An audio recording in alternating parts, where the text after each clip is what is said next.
All right, good evening, everyone. It is March 18th, 2024, and hard to believe that we're now only one game left in the tournament for the Atlantic region.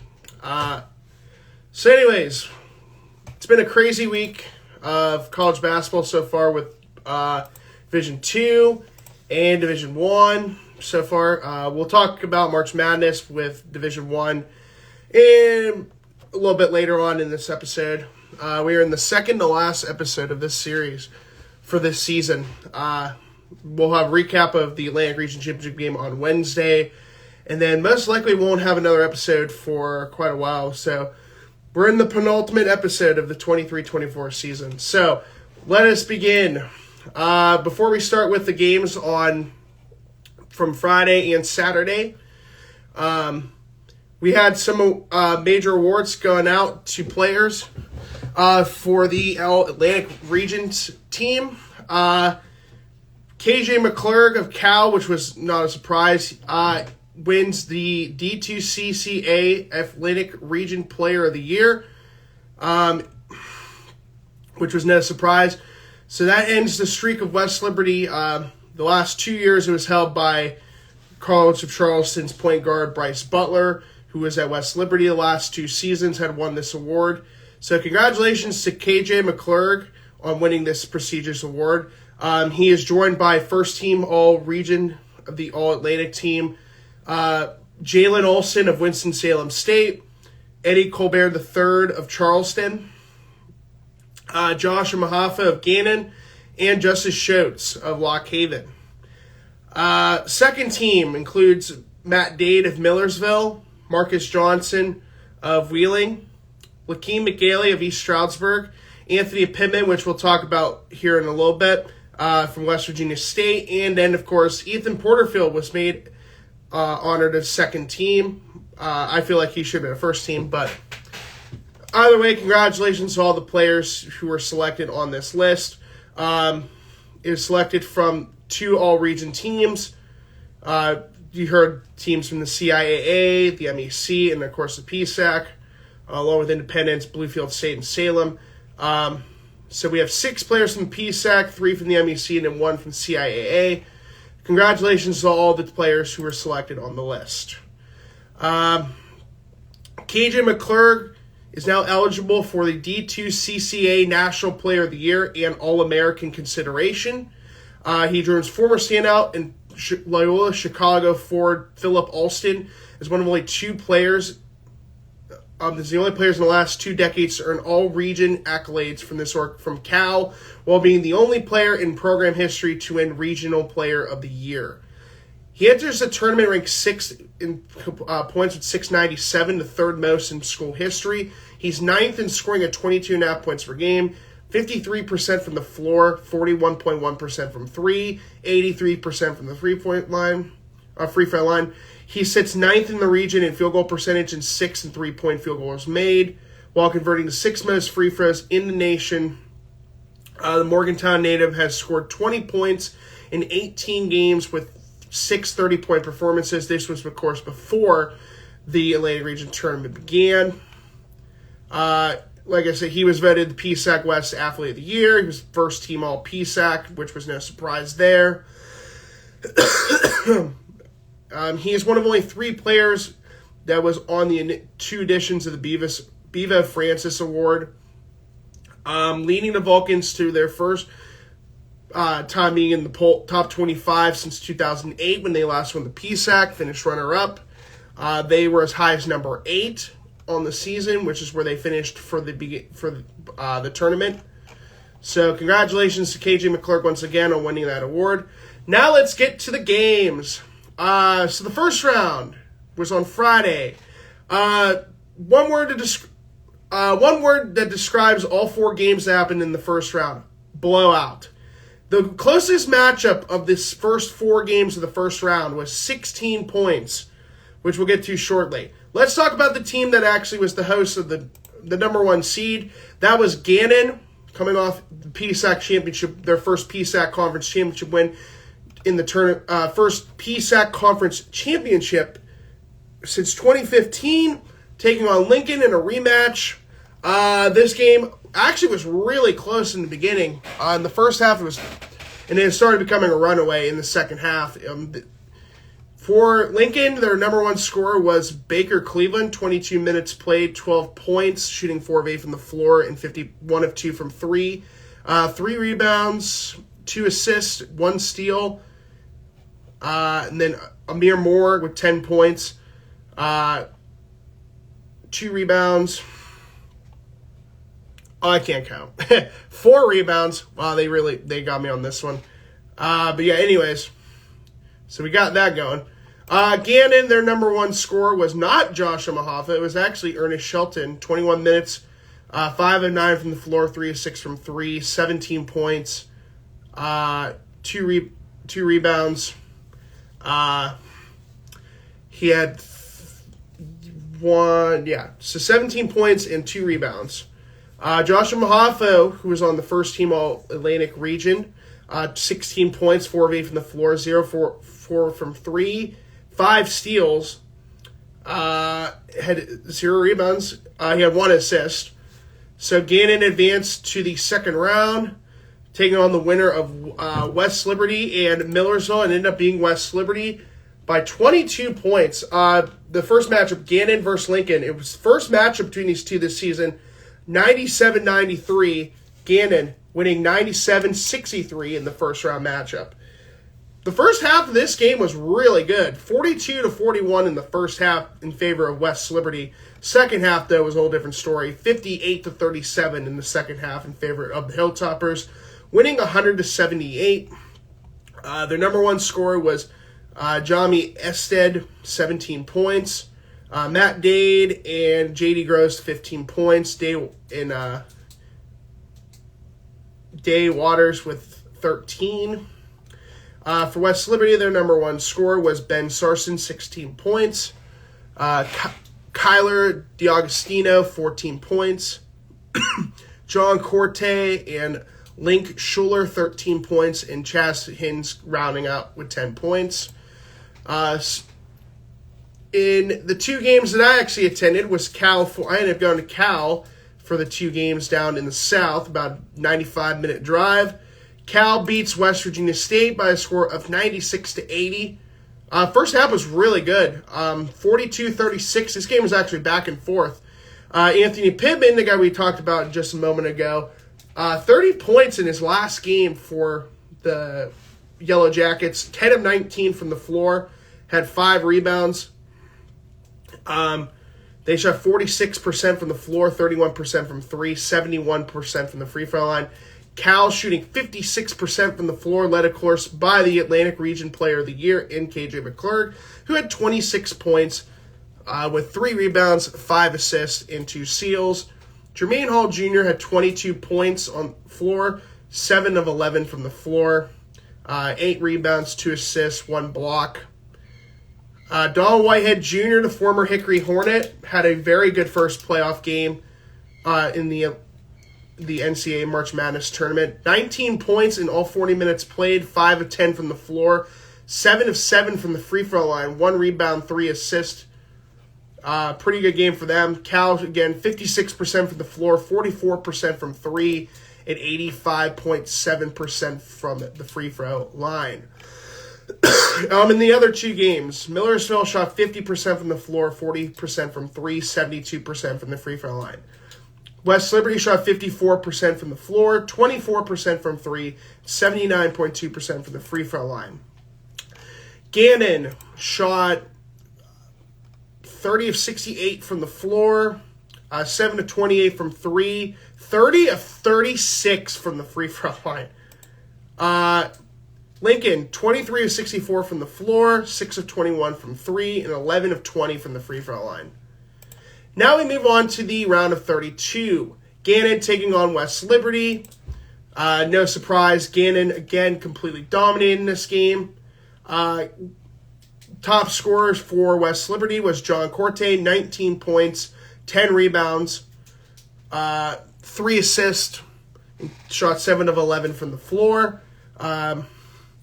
Chaz Hines, 17 points in 17 minutes. Zach Russell with 13. Christian Montague with 10. West Liberty shooting 50% from the floor, 43% from three, and 66% from the free throw line. Gannon again took 36 free throw attempts in this game as well. Their leading scorer was Lyle Tipton in 19 minutes at 17 points. He had 17 points. Omaha with 16. Derek James with 15. Mike Montano with 14. Nathan Schneider with 13. Nigel Houghton with 10.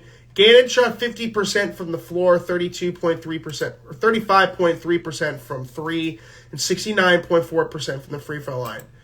The game I actually was really hoping I was going to be able to go to but couldn't was Charleston versus Cal. I really was thinking if there was a team that was going to beat them, it was going to be Charleston, because Charleston just completely blew Concord out of the water, and we actually forgot about that game.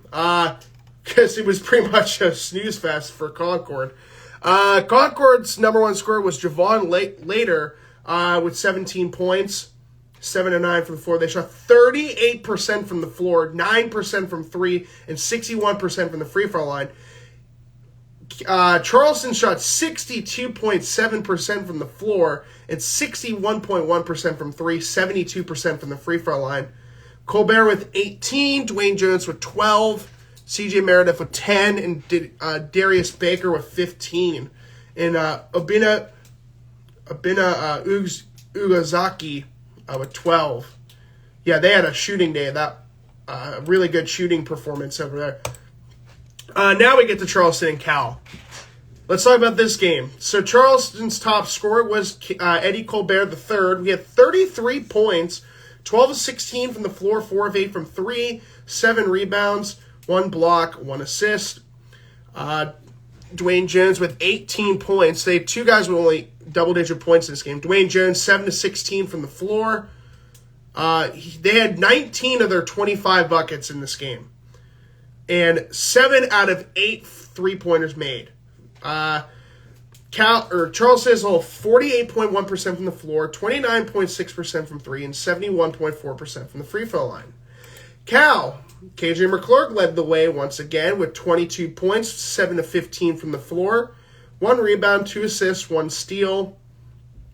Don Whitehead Jr., not a good second game overall, only 3 points for him. Bryson Lucas, Defensive Player of the Year in the PSAC West, 17 points, 7 of 8 from the floor, 4 rebounds, 1 assist, 3 steals. Jermaine Hall Jr. in his last game, the senior put up 13 points, 5 of 10 from the floor. Grandpa Zion Collins also in his last game only shot 2 of 7 from the floor, 7 assists, 3 rebounds, 4 points in his last game. Cal shot 47.2% from the floor, 35.3% from three, and 68.8% from the free throw line. To reach the final score of 68-67, in which Charleston hit a game-winning three in the final seconds of this game. Let's look at the point. Cal was leading 65-7 with 5 seconds. It was 5 seconds left. Dwayne Jones hits a three-pointer to sink the hearts of Cal Vulcan fans. So we get to our Atlantic Region Championship game. This is between Charleston and Gannon, two teams I felt like we were going to have was probably going to be your Atlantic Region Finals matchup. Charleston, the winners of the MEC, 29-4. Gannon, the winners of the PSAC, 31-2. Their record. Gannon cementing themselves with their best season in program history with 31 wins. Incredible what Jordan Fee has done from 3-23 to 31-2 in year one. Man, I can't wait to see what they do next year. What's also interesting is the winner of this game goes to Evansville. So the Elite Eight is a lot different than what the Final Four is in Division One. So the winner of each region will head to Evansville. Then they will do it. Then they will reseed the teams based on their seeding from the region that they're in. So Gannon, 31-2, Charleston 29-4. We're talking about the number 7 ranked team in Charleston and number 3 ranked team in the country in Gannon. It should be a great matchup tomorrow. This game being played in Erie at the Haggerty Family Event Center. So this is the final game for the Knights at home in Erie. The winner of this game, once again, will head to Evansville, Indiana for the Elite Eight, which will start, I would guess, some point next week, if not later this weekend. But we'll look at that after we look on Wednesday. So there should be a good matchup. Some other games going on. I guess we'll just talk about the other Atlantic region, the other championship region games. Nova Southeastern versus Florida Southern, the two teams I had expected were going to play. So we have one region championship game going on tonight, and we have 7 tomorrow. So the only one that's being played tonight is actually the 8 seed, Azusa Pacific. They made it to the Sweet 16. They're taking on CSUSB, who is the 2 seed in this tournament. Another 1 seed also did not make the Sweet 16 in University of Indianapolis. They lost in the round of 32 to Ferris State, 94-87.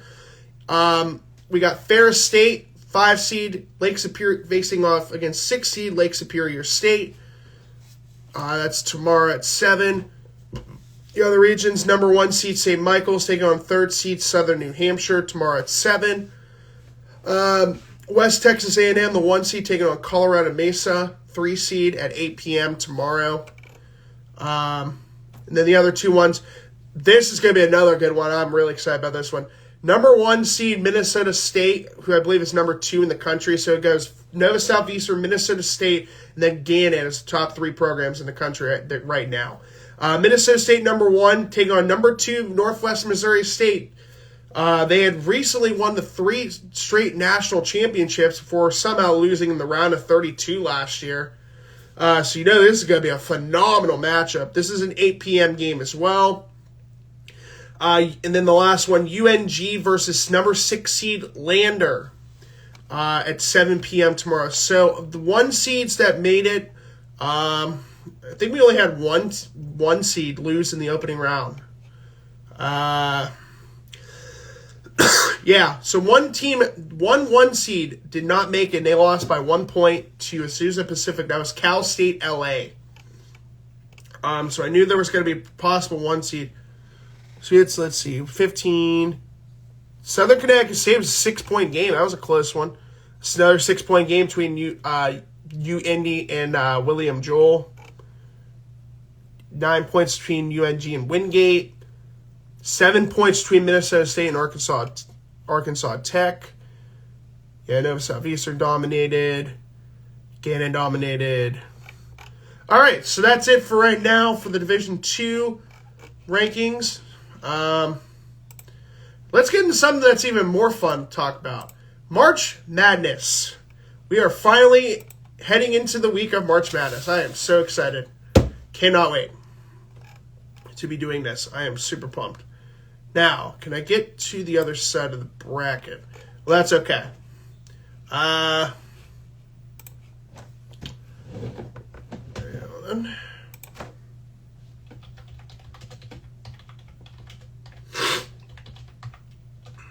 There we go. All right. Here we go. Perfect. All right. So, with that out of the way, let's get to Division I March Madness, my favorite time of the year.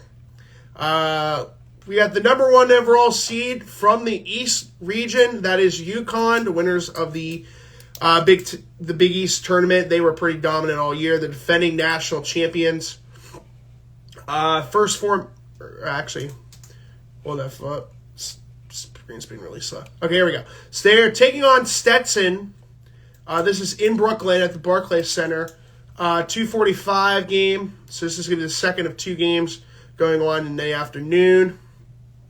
And then the 8 seed Florida Atlantic taking on 9 seed Northwestern out of the Big Ten.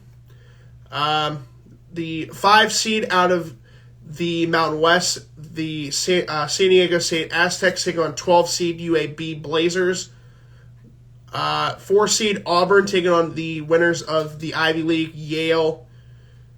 6 seed at 12-4, and then so the first 4 games I mentioned: UConn, Stetson, Florida Atlantic, Northwestern, San Diego State, UAB, and Auburn and Yale. Those games will be played on Friday. Games will be played Friday and Saturday. Then we get to the games that will be played on Thursday and Saturday. We go back into the East. We got 6 seed BYU taking on the only team that made it from the Pittsburgh region, not Pitt, Duquesne, for the first time since 1977. Winners of the Atlantic 10. Congrats to Duquesne. Very excited to see them in the bracket. Illinois, the 3 seed, taking on 14 seed Morehead State. Coach Lombardi's son, the oldest son, is an assistant coach for Morehead State. I don't remember his name. Oh, no, I do know. His name's Dom. I think his name's Dominic Lombardi. I'm pretty sure that's who I'm thinking of. I think that's his name. Yes, Dominic Lombardi. I was like, I thought I knew it. But yeah, his son, Joe Lombardi, our good old IEP coach, his son is an assistant coach for Morehead State. So it would be nice to see Morehead State pull off an upset. But I think Illinois will win that game. Next games, also at Thursday and Saturday. 7 seed Washington State taking on Drake. Potential upset. I think I have Drake being Washington State. And then the 2 seed Iowa State taking on 15 seed South Dakota State. So you got some really good teams in this tournament in the East region. You got the Big Ten. You got the Big East. The Big East, the Big 12, the Big Ten, in the SEC champions. It's your top 4 in that bracket. We move on to the South. The number 1 seed Houston taking on Longwood. These games will be played Friday and Saturday. Let's see. I kind of didn't really go through where these games are being played. Okay, so the next 4 are in Memphis, Tennessee. So let's see. So the first games between UConn and Stetson, FAU and Northwestern, those games are being played in Brooklyn. UAB, San Diego State, UAB, and Auburn and Yale are playing in Spokane. BYU, Duquesne, and Illinois, Morehead State, they're playing in Omaha. Washington State, Drake, Illinois State, Iowa State, and South Dakota State also playing in Omaha. Then Houston and Longwood, 8 seed Nebraska taking on 9 seed Texas A&M. Again, these games are being played in Memphis, Tennessee. The other games going on Friday and Saturday, these games are in Brooklyn at the Barclays Center. 5th seed Wisconsin taking on one of the Cinderella teams potentially in 12th seed James Madison, one of 4 teams to win 30 games. UConn was one of them. UConn, Houston, James Madison, and McNeese were the 4 teams that did that. Also playing in Brooklyn, 4th seed Duke taking on 13th seed Vermont. Always a really good story to see Vermont as an underdog. Next 2 games will be Thursday and Saturday. These games are part of a 2-setter in my home of Pittsburgh. That is 6 seed Texas Tech taking on 11 seed North Carolina State, the winners of the ACC. And then also in Pittsburgh, 3rd seed Kentucky taking on 14th seed Oakland, the winners of the Horizon League.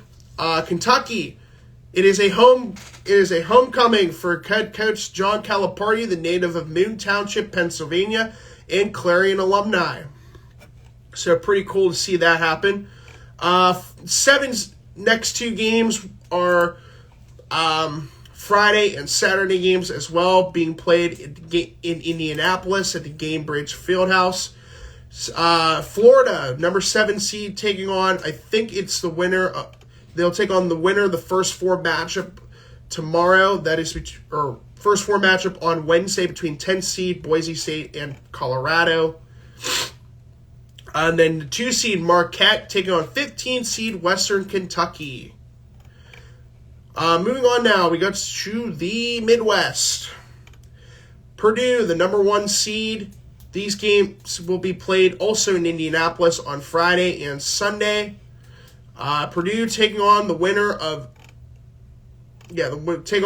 of Wednesday's first four matchup between Montana State and Grambling. The Tigers of Grambling making their first appearance in the March Madness tournament. Congratulations to them, winners of the SWAC conference, who defeated the three-time defending champs of that conference in Texas Southern. Moving on, the second game at 9:55 on Friday in Indianapolis, the 8th seed Utah State Aggies taking on 9th seed TCU. Their head coach, Jamie Dixon, was the head coach at Pitt when Joe Lombardi was an assistant at Pitt in the early 2000s. So pretty cool to see that. I picked Jamie Dixon's team all the way. I love TCU because of Jamie Dixon. So the next games, we got our next remaining games in the Midwest. So those are the only two games being played Friday and then Sunday. The next 6 games in the Midwest will be on Thursday and then Saturday. 5th seed Gonzaga taking on the media darling of Cinderella teams in Salt Lake City against 12th seed McNeese, the final team of that won 30 games. Then at 9:55, we got 4th seed Kansas taking on 13th seed Samford in Buckyball. It's what they are known as, the team with the Buckyball system.